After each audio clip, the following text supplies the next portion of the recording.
My beloved brothers and sisters in Islam, one of the greatest struggles people face in today's world, silently, inwardly, daily, is overthinking. And so many come forward asking, how do I stop this mental noise? How do I gain peace from the chaos in my mind?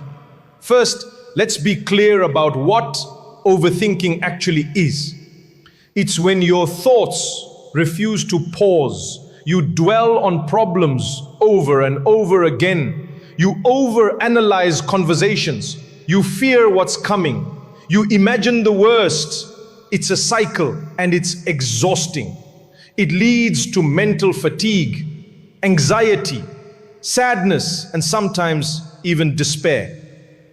It can affect your sleep, your focus in salah, your mood with loved ones, even your trust in Allah. But the beauty of Islam is that it doesn't just tell us what's wrong, it gives us tools, wisdom and perspective to fix it. Let me share with you the first step, and it's deeply profound. Understand that time in this world is made up of only three parts. The past, which has gone and cannot be changed. The future, which hasn't yet arrived and is not in your hands. And the present moment, the only thing you truly have power over.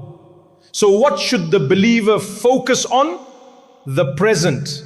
Our righteous predecessors used to say, be the child of your moment, be the son of your day.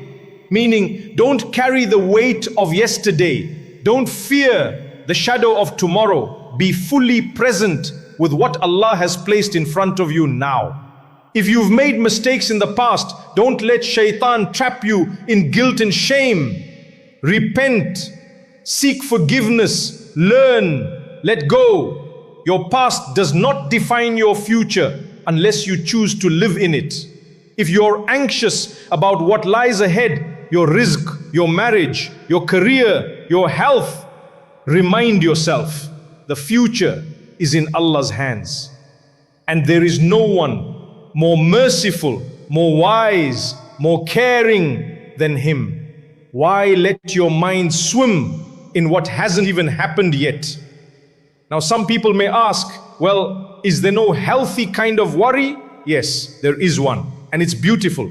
The only concern a believer should carry about the future is the concern of the hereafter. The day we stand before Allah, that's the worry that purifies you. That's the type that brings goodness. Everything else, let it go. Let your heart breathe. Let your mind rest. Trust that Allah will not abandon you. Live in the now. Do your best and leave the rest to Him. This is the first and one of the most powerful steps to overcome overthinking. Another powerful key to overcome overthinking, and one of the quickest ways to calm the restless heart, is to practice gratitude. Yes, just gratitude. Be grateful. Be truly, consciously and consistently grateful for what Allah has given you right now, in this very moment. You see, when your mind is drowning in what ifs and why me and what will happen, the best way to pull yourself out of that storm is to look around you and say, Alhamdulillah, Allah has already given me so much. We often think too much because we feel we don't have enough, or we fear losing what we have. But the moment you shift your focus from what's missing to what's already there, you begin to taste peace. Start here. Alhamdulillah that you are a Muslim. Alhamdulillah that your heart believes in La ilaha illallah. That's already a treasure beyond this world.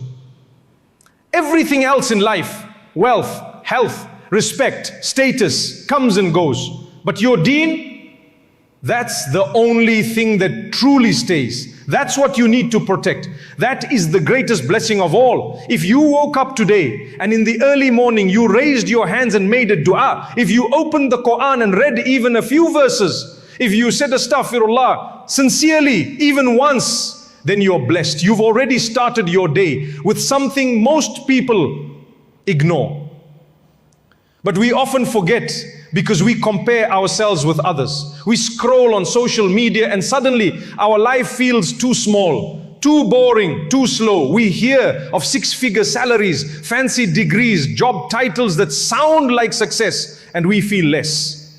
Some feel unworthy because they don't have 1 million followers or viral videos. But ask yourself, is that the standard Allah has set for success? The Prophet ﷺ told us something remarkable.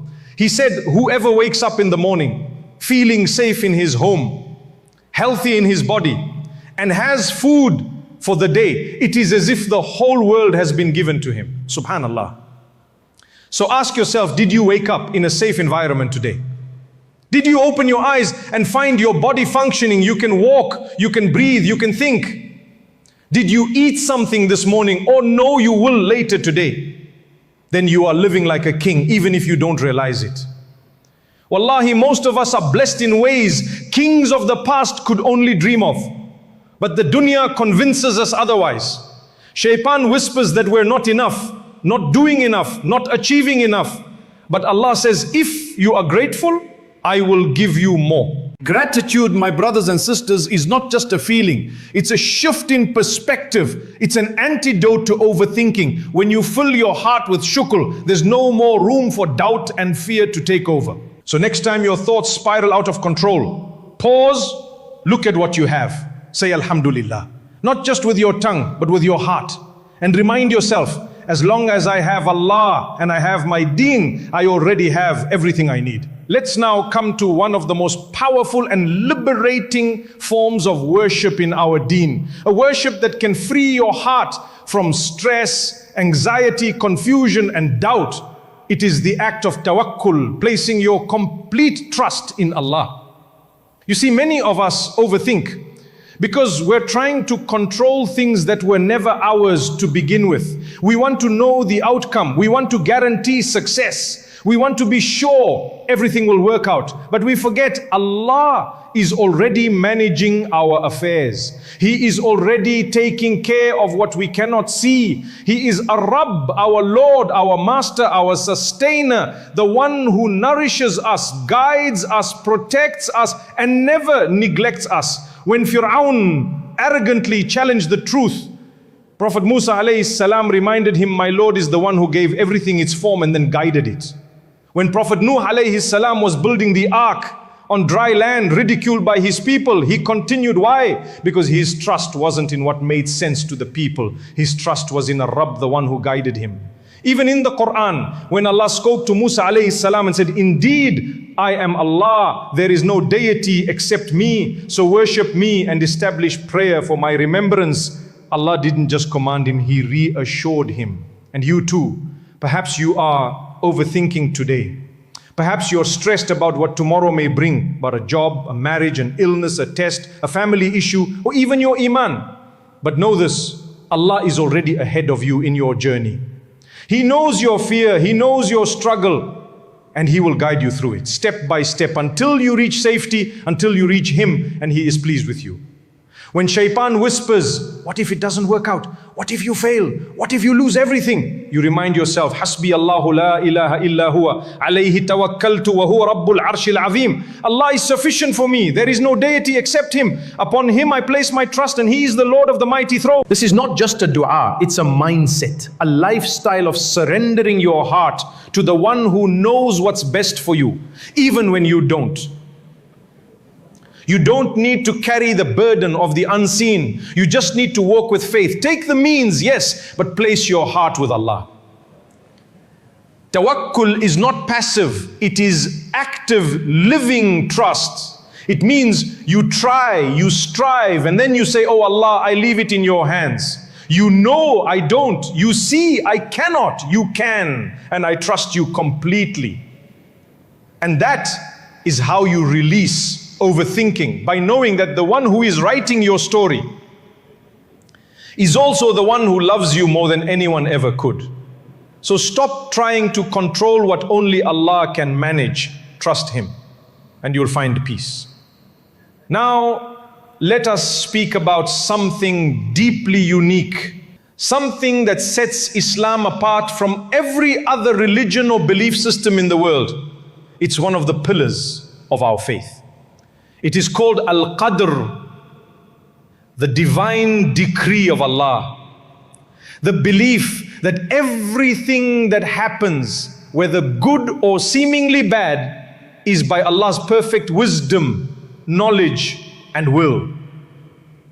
You see, in most belief systems, people struggle to explain hardship.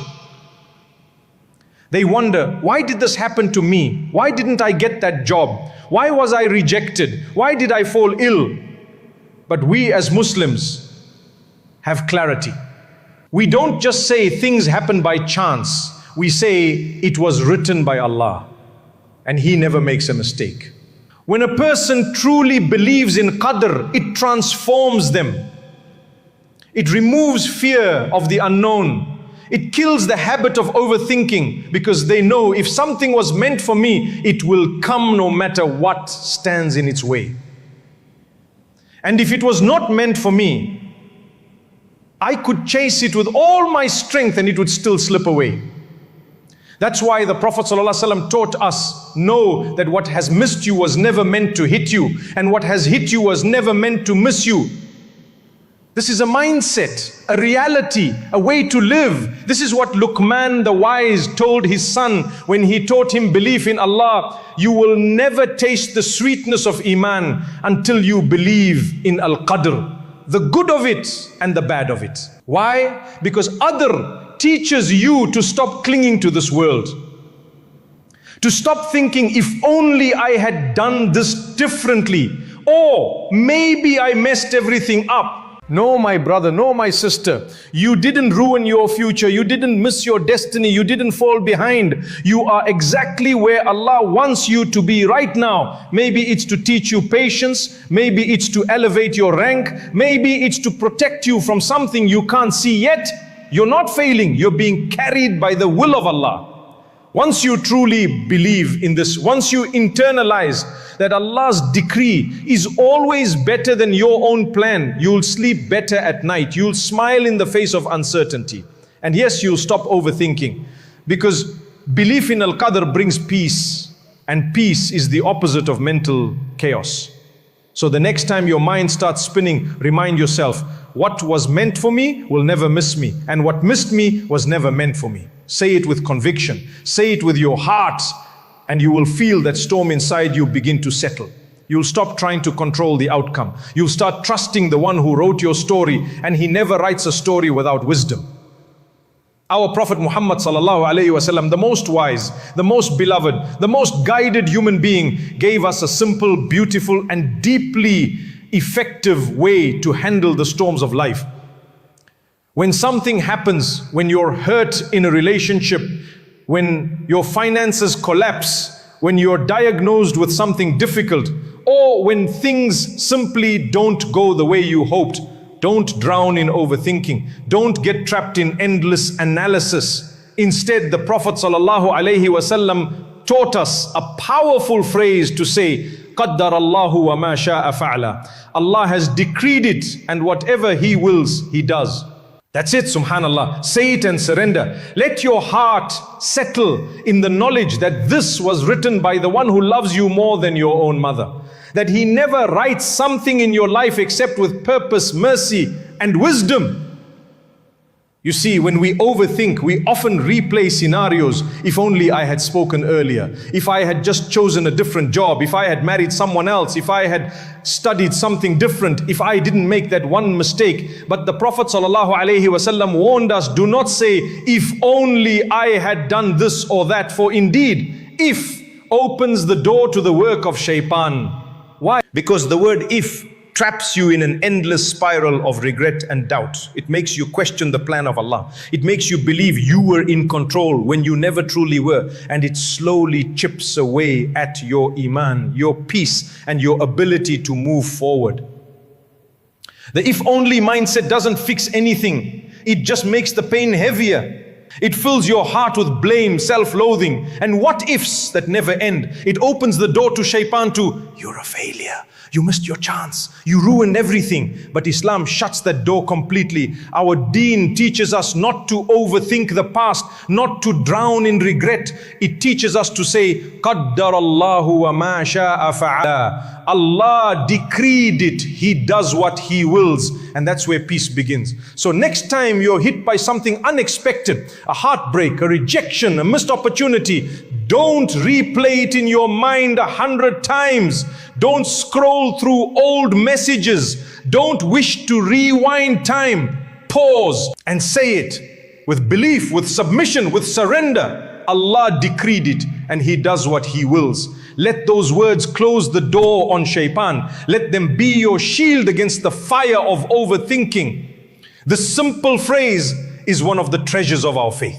And subhanallah, only in Islam do we find something so beautifully practical and spiritually healing. It's not just about saying the words, it's about living the reality. What's written for me will reach me. What has passed me was never meant for me. And my Lord never makes a mistake. So my dear brother, my dear sister, let go of the ifs. Let go of the endless over-analyzing. Let your heart rest in the hands of Ar-Rahman, the most merciful. Say, قَدَّرَ اللَّهُ وَمَا شَاءَ فَعَلَ, and walk away with peace. This is how Islam teaches us to overcome overthinking, with faith, with perspective, and with surrender to the one who knows best.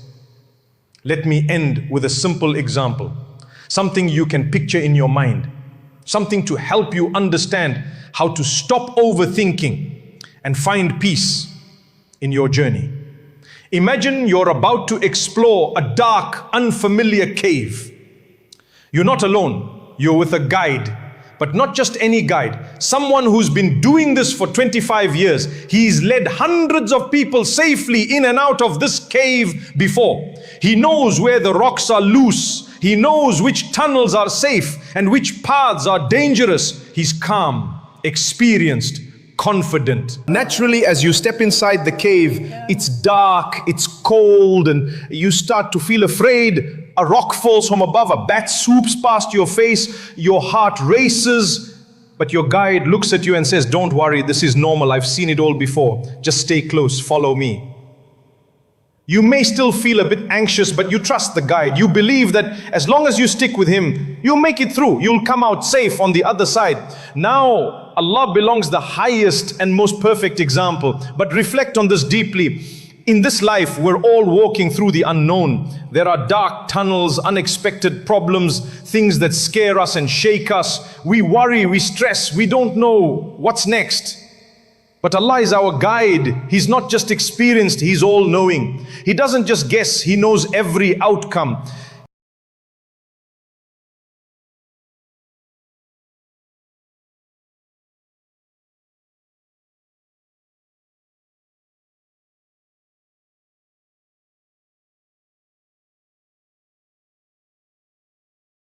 Follow His commands, stay close to His book, walk in the footsteps of the Prophet Muhammad sallallahu alaihi wasallam. But if you choose to ignore the guide, to do things your own way, to reject the commands, to turn your back on Allah, then like the person in the cave who wanders away from the guide, you're lost, you're in the dark, all on your own, and anything can happen. And who will help you then? So trust Allah. And if something troubles you, worries you, stresses you out, don't overthink it. Don't analyze it to the point of breaking. Instead, raise your hands. Turn to the one who sees what you don't. Cry to Him, speak to Him, make dua, ask for clarity, ask for relief, ask for guidance. Instead of spending hours going back and forth in your head, what if I said this? What if I had chosen that? What if it never gets better? Spend that time in dua. Spend that time thanking Allah for how far He's already brought you. Spend that time reconnecting with the only one who holds your future in His hands.